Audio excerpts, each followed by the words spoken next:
उतने पे रुकी हुई है। इसी तरह से महेश भट्ट के बारे में जब तक ये सिनेमा बनाते रहे वो हमेशा बायोग्राफिकल बनाते रहे, हमेशा कहते थे मेरी जिंदगी का हिस्सा है, जख्म मेरी जिंदगी का हिस्सा है, अर्थ मेरी जिंदगी का हिस्सा है।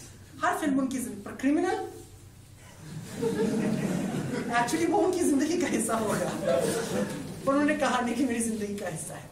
मैं इसलिए उनका जिक्र कर रहा हूं कि बलात्कार की जो घटना भी घटी, महेश भट्ट बड़े चिल्ला चीख रहे थे इस घटना के ऊपर, बड़ी बुराइयां कर रहे थे और नारी की स्वतंत्रता पे बड़े लंबे लंबे भाषण आप महेश भट्ट के सुनेंगे और बड़े प्रगतिशील सिनेमाकारों में और चिंतकों में उन्हें गिना जाता है। लेकिन सनी लियोन जैसी पोर्न स्टार को फिल्म स्टार बनाने का श्रेय महेश भट्ट जैसे व्यक्ति पे जाता है।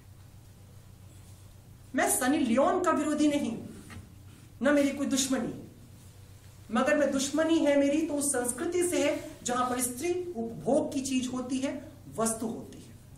और एक पोर्न फिल्म के अंदर चाहे नायक हो या नायिका, वो वस्तु से ज्यादा कुछ भी नहीं है। एक पोर्न में दिखाने के लिए क्या हो सकता है आपके पास, कौन सा आप टैलेंट दिखाने वाले, और आप उस नायिका को लेकर के आते हैं और एक महान अभिनेत्री के रूप में पेश करने की कोशिश करते हैं सिर्फ बाजार से पैसे जुटाने के लिए। और ये पहला फूहड़पन नहीं है महेश भट्ट का। आप महेश भट्ट के सिनेमा में झांकना शुरू करिए, ऐसी वाहियात चीजों को उन्हें भर के रखा है। भारत में पहला क्रिमिनल जो सिनेमा को स्टैंड करने का श्रेय आप देखेंगे सड़क जैसी फिल्म से, वो भी महेश भट्ट के पेट में से निकल करके बाहर आई थी। और आप कहते हैं कि साहब आप मनुष्य की स्वतंत्रता की बात करते हैं, उसकी सुरक्षा की बात करते हैं। यह होता है। आप दूसरी तरफ आप गुलजार जैसे व्यक्ति को आप देखिए।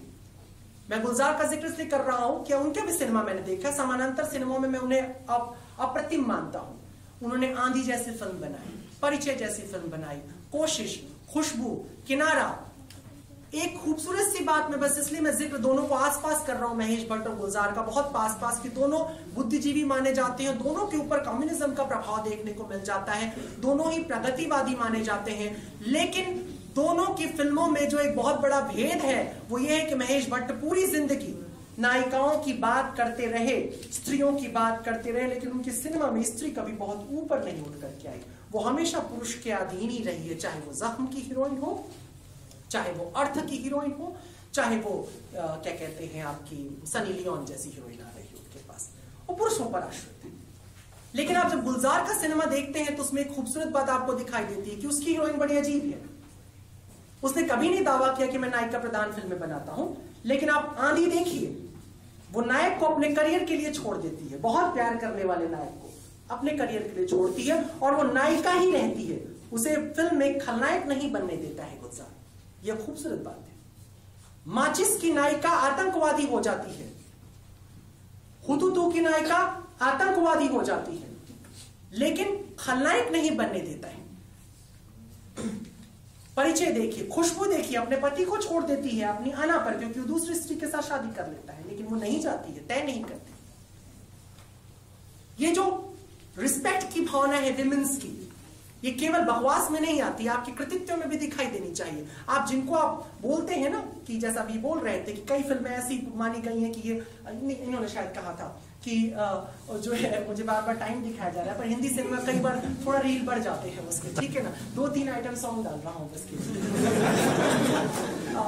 जो एक खास बात है वो मैं बस बताना चाहता हूं, कुछ ऐसे सिनेमा को जिसे क्लासिक्स में रखा गया है, जिन्हें की कैपिटलिस्टों का सिनेमा माना गया, उसमें भी नायिका की एक अजमत है, एक स्टैंडर्ड है। जैसे मैं बुर्जुआ सिनेमा का सबसे बड़ा प्रतीक बताता हूं, और वो है मुगल आजम, जिससे इन्होंने बात शुरू की थी, खत्म की थी, मैं भी वहीं पे लाके खत्म करता हूं। मुगल आजम की कई खासियत है। एक तो फिल्म 17 सालों में बनी, बहुत लंबा समय लिया उसने बनने में, 2 बार अपनी पूरी कास्ट उसने बदली। पहले कभी नरगिस उसकी अनारकली बनने वाली थी, बाद में मधुबाला उसकी अनारकली बनी, पूरा कास्ट बदल गया। फिल्म को बनने में 17 ईयर लगे। फिल्म में उस जमाने में 1 करोड़ रुपए लगे थे। 1 करोड़ बहुत बड़ा पैसा होता है उस जमाने में, 50 और 60 के दशक में। और आपको पता है वो 1 करोड़ की जो फिल्म थी, जब वो रिलीज हो रही थी तो उसका प्रीमियर शो हुआ था, तो सभी लोग उस फिल्म को देखने के लिए आए थे, मधुबाला को छोड़ करके सभी लोग उस फिल्म को देखने के लिए आए थे। और जब फिल्म खत्म हुई तो लोग गुमसुम जा रहे थे, तकलिया बोलते हुए बाहर निकल रहे थे। तो नौशाद ने की आसिफ से कहा कि साहब पिक्चर तो गई। क्योंकि लोगों को भाषा ही नहीं समझ में आ रही है, लोग सिर्फ तकलिया तकलिया कहते हुए जा रहे हैं। कैसेट ने कहा कोई बात नहीं, मेरी फिल्म इतना कर्ज लेकर के बनी है, उतना ही कर्ज लेकर मैं चलाऊंगा, लेकिन सिनेमा की जो रील है वो हाथियों पर ही जाएगी, शहनाइयों के साथ ही इस पर्दे पर खुलेगी, सिनेमा में कोई भी समझौता नहीं होगा। और मजेदार बात याद रखिएगा कि केवल 7 दिन बीतते हैं सिनेमा को, और 1960 में ये पिक्चर रिलीज होती है, 1960 में, और इसका टिकट मराठा मंदिर में ब्लैक होता है 250 रुपयों। 250 रुपए तनख्वाह होती थी एक टीचर की उस जमाने में, 250 रुपए में टिकट ब्लैक होता है। मैंने आज के जमाने में लगभग 50,000 रुपयों का एक टिकट। आप सोच सकते हैं कितना बड़ा क्रेज था उस पिक्चर का। लेकिन जो मैं बात बताना चाह रहा था वो कुछ और, कि वो तथाकथित बुर्जुआ सिनेमा जिसमें हर चीज नवाबी थी, जिसमें हीरे भी गिराए गए तो ओरिजिनल गिराए गए, जिसमें मोती भी गिराए गए तो ओरिजिनल गिराए गए, जब उसमें गाना भी गाना हुआ तो उस्ताद बड़े गुलाम अली खान से ठुमरी गवाई गई 40,000 रुपए देकर के, जबकि उस जमाने में पूरे फिल्म का म्यूजिक 20,000 में तैयार होता था। लेकिन ऐसा हुआ, हर एक आदमी को 6 गुना 7 गुना पैसा पे किया गया, सारे कपड़े ओरिजिनल थे। और तो और कि होम मिनिस्ट्री से ऑर्डर लेकर के पहली बार वो इकलौती ऐसी फिल्म थी जिसमें 2000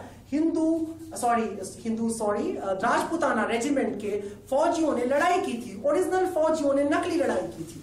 ऐसा भी हिंदुस्तानी इतिहास में पहली और आखिरी बार हुआ है, पर वो भी किया गया सिनेमा के अंदर। और शीश महल जैसा एक महान महल बनाया गया सिर्फ एक नृत्य के लिए, प्यार किया तो डरना क्या। और उस जमाने में उसकी कीमत लगभग 6.5 लाख रुपये थी, ठीक है, जिसमें 1.25 लाख शीशे लगाए गए थे मंगा करके बर्लिन से। लेकिन इतनी बड़ी फिल्म को बनाने वाला जो बुर्जुआ सोच का व्यक्ति था, उस फिल्म के अंदर जब हीरोइज्म को खोजता है, आदर्श को खोजता है, तो किसे खोजता है आप देखना, क्या अकबर को, क्या सलीम को?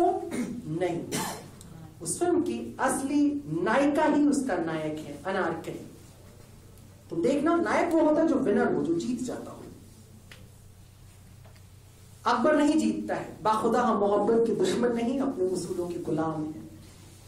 एक गुलाम की मजबूरी को समझोगी तो तुम हमें माफ कर सकोगी। ये आखिरी डायलॉग है जो अकबर कन्फेस करते हुए अनारकली से बोलता है, लेकिन अनारकली उसका कोई जवाब नहीं देती।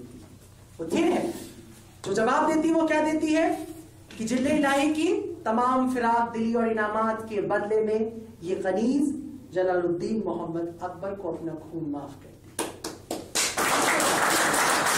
तो ये गरिमा थी न केवल स्त्री की बल्कि प्रेम की, ये गरिमा थी भारतीय संस्कारों की, और ये गरिमा शायद खामोशी की भी थी, जो एक कलाकार की बड़ी गहराई में छुपा हुआ होता है।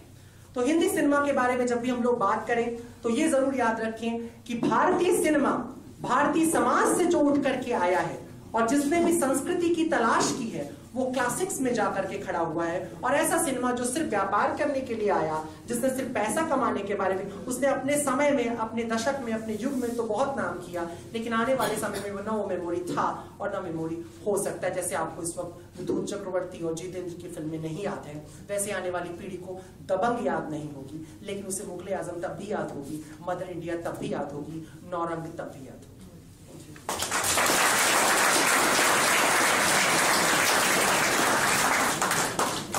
बहुत बहुत शुक्रिया।